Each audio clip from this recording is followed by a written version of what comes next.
So friends, let me quickly tell you how to make dhokla at home. This is a very famous Gujarati dish and it's very easy to make the same dhokla at home that you enjoy outside. Let me quickly tell you the ingredients. Very simple ingredients. I have 2.5 cups of besan, also known as gram flour. I have some curry leaves with me. This is for tadka.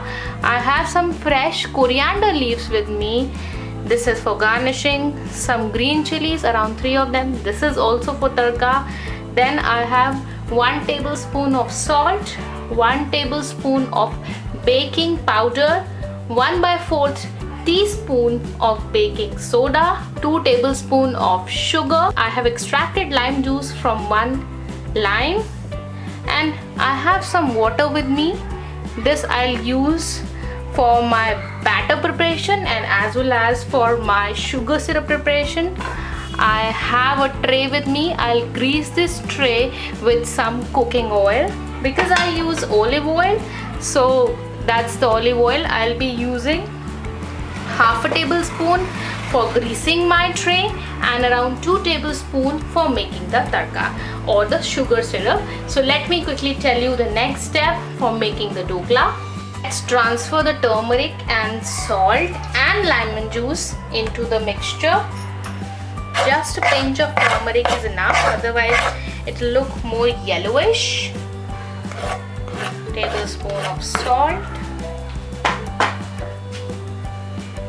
lime juice, and start adding little water and make a smooth batter.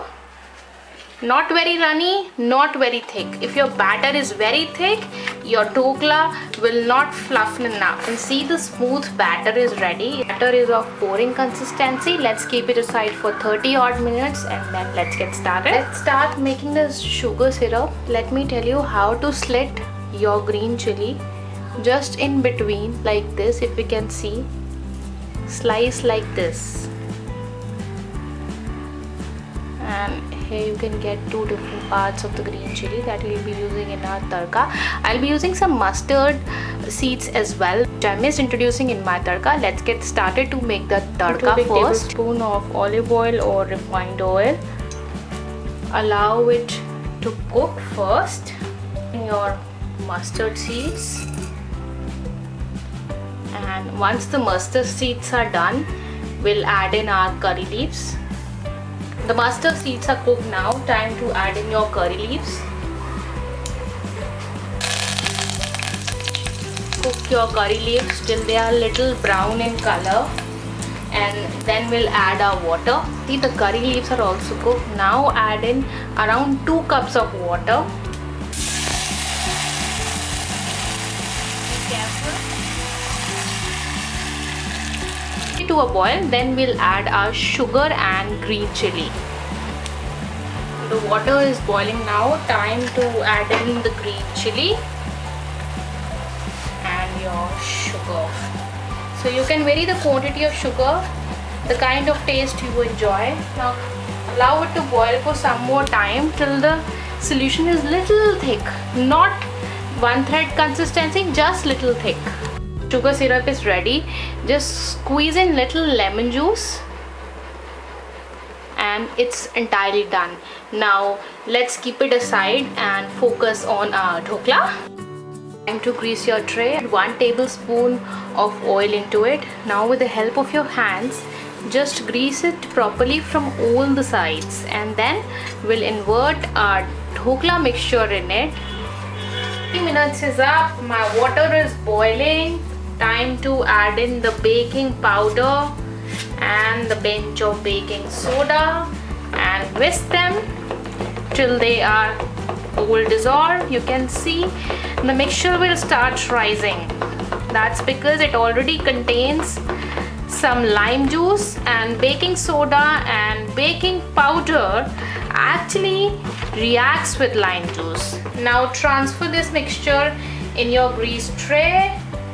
Tap it. Open your idli stand. If you can see the heat coming out, just add it carefully. Cover it. Now keep your steam on lower to medium flame for 20 to 25 minutes and then we'll check our dhokla. So now you can see after 20 to 25 minutes our dhokla is ready. I can touch it from my hand. It's so spongy, if you can feel it. Pretty good in texture.